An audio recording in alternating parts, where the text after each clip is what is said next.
नारायण पूछे तुलसी से दिलवा के बात हो। नारायण पूछे तुलसी से दिलवा के बात हो। नारायण पूछे तुलसी से के तोरे माता तुलसी के तोहरे पिता हो।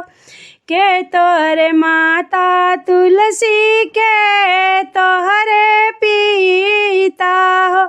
कवने नगरिया में भइल बा बियाह हो। नारायण पूछा तुलसी से दिलवा के बात हो। नारायण पूछा तुलसी से धरती हमरे माता होई आकाश हमरे पिता हो।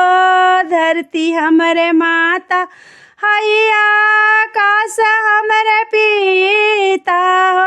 मथुरा नगरिया में भइल बा बियाह हो। नारायण पूछा तुलसी से दिलवा के बात हो। नारायण पूछा तुलसी से कहाँ तोहरे नैहर तुलसी कहाँ तोहरे ससुरा हो। कहाँ तोहरे नैहर तुलसी कहाँ तोहरे ससुरा हो। कवने पुरुषवा के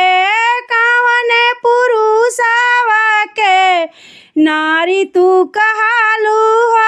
नारायण पूछा तुलसी से कवने पुरुषवा के नारी तू कहालू हो।